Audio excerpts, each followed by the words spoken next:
দৈনিক প্রথম আলো তাদের প্রধান শিরোনাম করেছে বাজেট ঘিরে। সরকারি দেনা পরিশোধে চাপ আরও বাড়ছে। সরকারি দায় দেনার পরিস্থিতি নিয়ে রিপোর্টে বলা হয়েছে 5 বছরে অভ্যন্তরীণ ঋণ দ্বিগুণ, 10 বছরে বিদেশি ঋণ সুদ দ্বিগুণ। সরকারি দায় দেনা বৃদ্ধির কারণ হিসেবে রিপোর্টে বলা হয়েছে কাঙ্ক্ষিত হারে রাজস্ব আদায় হচ্ছে না, বড় বড় প্রকল্পের বিদেশি ঋণ শোধ শুরু, বিদেশি কোম্পানির $500 কোটি আটকা, ডলারের মূল্য বৃদ্ধির চাপ। মূল্যস্ফীতি নিয়ে পত্রিকাটি শিরোনাম করেছে মূল্যস্ফীতি বাড়ছেই, সরকারি পদক্ষেপ কাজে আসছে না। মূল্যস্ফীতি নিয়ন্ত্রণে বাংলাদেশ ব্যাংক সুদের হার বৃদ্ধি সহ বেশ কিছু পদক্ষেপ নিয়েছে। শ্রীলঙ্কা সফল হলেও বাংলাদেশ পারেনি।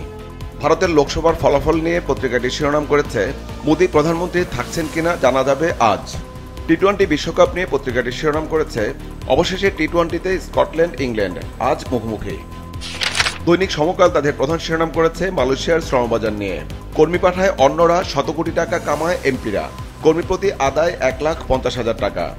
মূল্যস্ফীতি নিয়ে পত্রিকাটি শিরোনাম করেছে খাদ্যপণ্যের 10% উপরেই মূল্যস্ফীতি।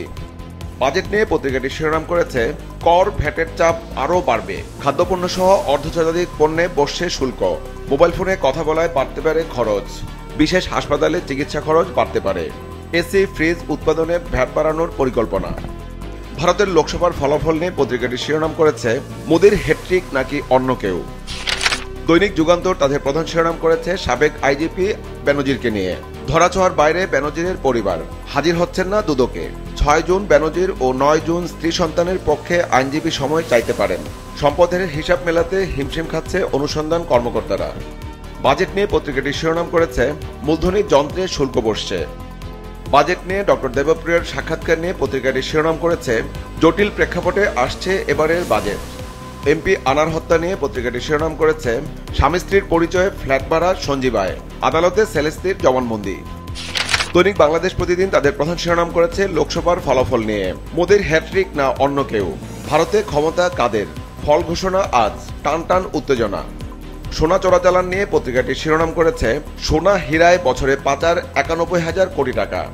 বাজেট নিয়ে পত্রিকাটি শিরোনাম করেছে কালো টাকার পাহাড়, 50 বছরে 1,32,00,000 কোটি টাকা কালো, পাচার 11,92,000 কোটি, 11,95,000 কোটি টাকার বিকল্প বাজেট অর্থনীতি সমিতির।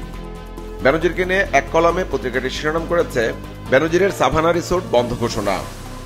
এমপি আনার হত্যা নিয়ে পত্রিকাটি 2 কলামের একটি শিরোনাম করেছে শিলাস্তির জবানবন্দি, পুলিশ ফিরছে সিএমকে ছাড়াই, মাথার খুলি ও হাড়ের খোঁজে পাকজোলা খালে ভারতীয় নৌবাহিনীর সদস্যরা, 10 আসামির ব্যাংক অ্যাকাউন্টের তথ্য চেয়ে আবেদন।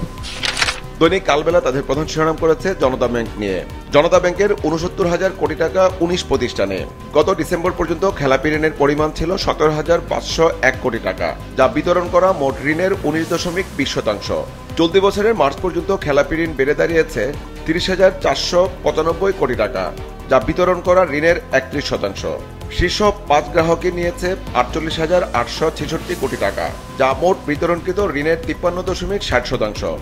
খেলাপি ঋণ নিয়ন্ত্রণ নিয়ে পত্রিকাটি শিরোনাম করেছে মুখে কঠোর, বাস্তবে ছাড়। ভারতের লোকসভার ফলাফল ঘোষণা নিয়ে পত্রিকাটি শিরোনাম করেছে মোদী তৃতীয়বার নাকি বিরোধীদের চমক। এমপি আনার হত্যা নিয়ে পত্রিকাটি শিরোনাম করেছে শিলাস্তিকে স্ত্রী সাজিয়ে ফ্ল্যাট ভাড়া করেন শাহীন, আদালতে জবানবন্দি শিলাস্তির।